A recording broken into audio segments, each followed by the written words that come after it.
Namaste.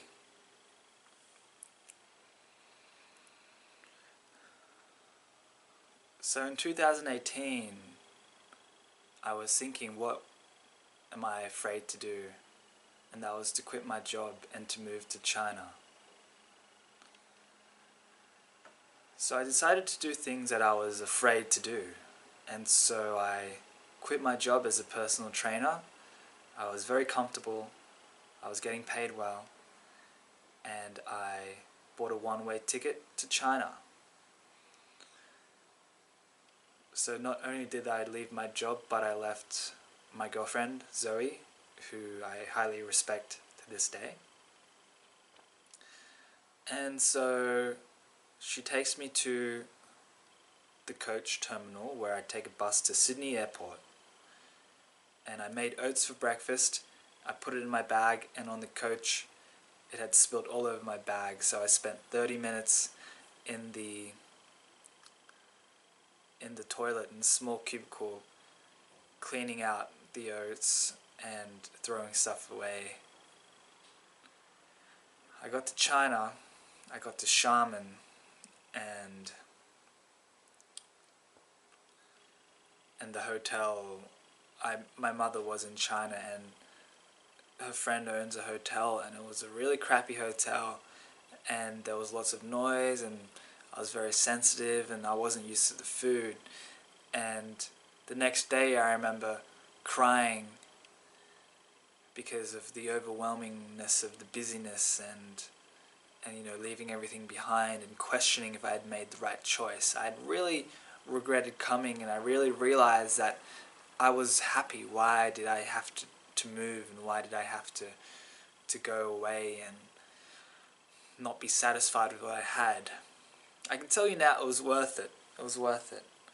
Okay, so after Xiamen we went to our hometown.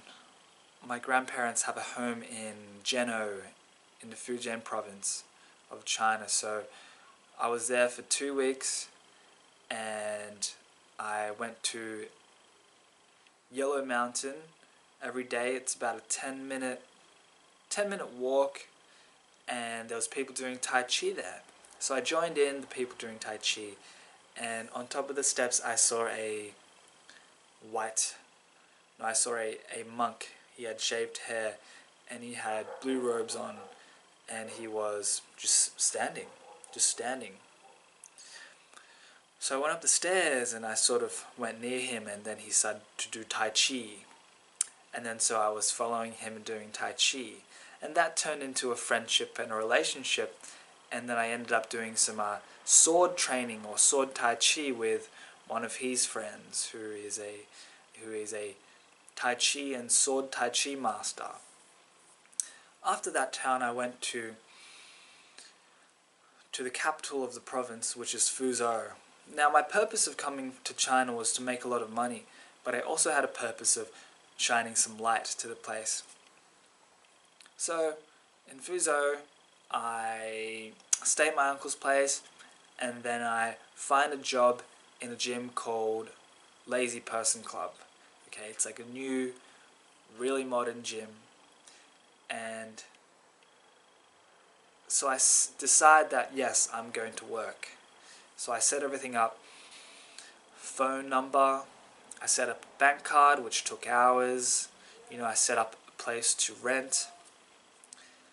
So I'm renting at the hotel, which is just a few minutes away from the gym where I work.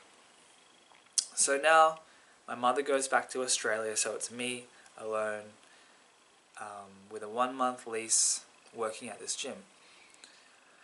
Now I start working, and I realize that I'm not really getting many clients. I've got one client, one American client, and I eventually get sick. I catch a cold, and in times of sickness you're able to reflect on what you need to improve on in your life. So I was training too hard, I was pushing myself too much.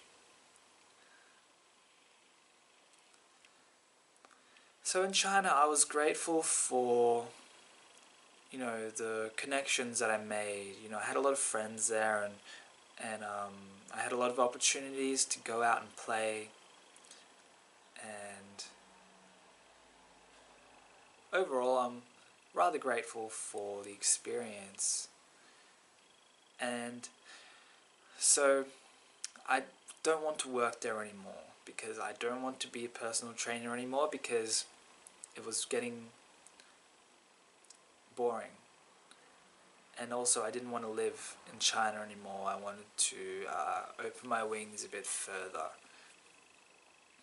And so now I decided to go to India to do yoga training, because India is where yoga originated from. So I managed to book a spot for pretty much the 1st of January 2019, which is just when my lease ended. So my lease ended in China, so now I take a train to Hong Kong, and I stay in Hong Kong for 3-4 days. Hong Kong was absolutely beautiful. It was a very safe place. I stayed in the MHA youth hostel, and the night that I got there, I was talking to this Dutch girl, and we had a great conversation, and then I let it go and I said all the best. And then I went to my room a few minutes later. We have it's an 8 share room with 8 beds. And I go to my bunk, and below my bunk I see some girl. I'm like, hi. And then I'm like, hold on, is this Emma, the Dutch girl? And yes, it's Emma. So it was a crazy coincidence. Big hostel. So yeah, Hong Kong was awesome. I went up a mountain and got chased by monkeys. Tip, don't stare at monkeys in the eye, and don't like try and like, oh you cute monkey.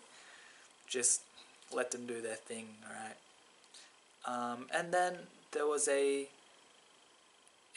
girl named Ayaka, a Japanese girl who also stayed in my dorm, and you know, we did lots of things in Hong Kong. We went out and to the town, and we explored the place and had a lot of fun. And when it was time to leave, I missed her. I missed her a bit. So then, on the last day of Hong Kong before the airport to India, I stayed at an Airbnb closer to the airport, and it was challenging, because I had gone up to his room. He didn't give me an address. I went up to his room, but it wasn't ready. So we hung out a little bit, and I said, I'm going to come home at about 7, 8 p.m. And he said, sure, just call me. So around 7, 8, I call him, and he doesn't pick up the phone. The phone is off. So I try again in 30 minutes, and his phone is off. And I just really want to get to sleep, because my flight is at 5 a.m. the next day. So I'm unable to get him until like 9:30, where all my bag is in his room, and I don't even know his room number. He's staying in this, you know, this apartment suite. And I look at some reviews on Airbnb, and one lady said she was unable to contact him. She was banging on his door at 11 p.m. and eventually one of the family members opened the door. So I started to become afraid that maybe I'm not able to get in. I don't even know his room number to bang on the door. His phone's off, and I have a flight the next day. So I'm in the lobby, and I start bawling my eyes out crying. And the lovely receptionist, you know, lets me charge my phone, and is very, I could feel that, you know, she is there for me in a sense. Eventually I get on the phone with him, and I was just happy to get to the room. So the next day I go to the airport, and it's time to go to India.